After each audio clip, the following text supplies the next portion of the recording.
Genesis chapter 11. And the whole earth was of one language and of one speech. And it came to pass, as they journeyed from the east, that they found a plain in the land of Shinar, and they dwelt there. And they said one to another, Go to, let us make brick, and burn them thoroughly.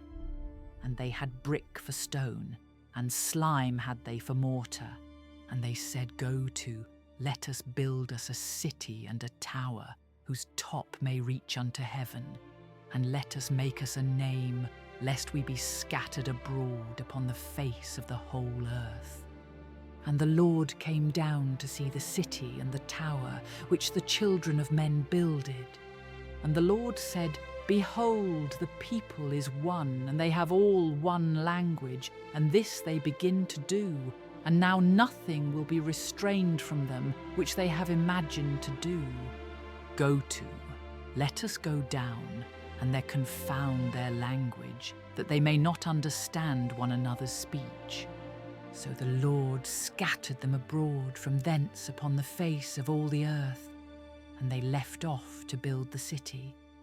Therefore is the name of it called Babel, because the Lord did there confound the language of all the earth. And from thence did the Lord scatter them abroad upon the face of all the earth. These are the generations of Shem. Shem was 100 years old, and begat Arphaxad 2 years after the flood. And Shem lived after he begat Arphaxad 500 years, and begat sons and daughters. And Arphaxad lived 35 years, and begat Salah. And Arphaxad lived after he begat Salah 403 years, and begat sons and daughters. And Salah lived 30 years, and begat Eber. And Salah lived after he begat Eber 403 years, and begat sons and daughters. And Eber lived 34 years, and begat Peleg. And Eber lived after he begat Peleg 430 years, and begat sons and daughters. And Peleg lived 30 years, and begat Reu. And Peleg lived after he begat Reu 209 years, and begat sons and daughters.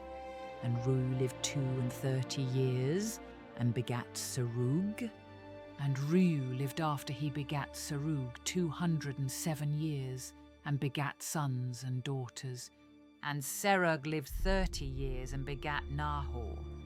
And Serug lived after he begat Nahor 200 years, and begat sons and daughters. And Nahor lived 29 years, and begat Terah. And Nahor lived after he begat Terah 119 years, and begat sons and daughters. And Terah lived 70 years, and begat Abram, Nahor, and Haran. Now these are the generations of Terah. Terah begat Abram, Nahor, and Haran begat Lot. And Haran died before his father Terah in the land of his nativity, in Ur of the Chaldees. And Abram and Nahor took them wives. The name of Abram's wife was Sarai, and the name of Nahor's wife Milcah, the daughter of Haran, the father of Milcah, and the father of Iscah. But Sarai was barren, she had no child. And Terah took Abram his son, and Lot the son of Haran his son's son, and Sarai his daughter-in-law, his son Abram's wife. And they went forth with them from Ur of the Chaldees to go into the land of Canaan. And they came unto Haran, and dwelt there. And the days of Terah were 205 years, and Terah died in Haran. Genesis chapter 12. Now the Lord had said unto Abram, Get thee out of thy country, and from thy kindred, and from thy father's house, unto a land that I will show thee. And I will make of thee a great nation, and I will bless thee, and make thy name great, and thou shalt be a blessing. And I will bless them that bless thee, and curse him that curseth thee. And in thee shall all families of the earth be blessed. So Abram departed, as the Lord had spoken unto him, and Lot went with him. And Abram was 75 years old when he departed out of Haran. And Abram took Sarai his wife, and Lot his brother's son, and all their substance that they had gathered, and the souls that they had gotten in Haran. And they went forth to go into the land of Canaan, and into the land of Canaan they came. And Abram passed through the land unto the place of Sichem, unto the plain of Moreh. And the Canaanite was then in the land. And the Lord appeared unto Abram and said, Unto thy seed will I give this land. And there builded he an altar unto the Lord, who appeared unto him. And he removed from thence unto a mountain on the east of Bethel, and pitched his tent, having Bethel on the west, and Hai on the east. And there he builded an altar unto the Lord, and called upon the name of the Lord. And Abram journeyed, going on still toward the south. And there was a famine in the land. And Abram went down into Egypt to sojourn there, for the famine was grievous in the land. And it came to pass, when he was come near to enter into Egypt, that he said unto Sarai his wife, Behold now, I know that thou art a fair woman to look upon.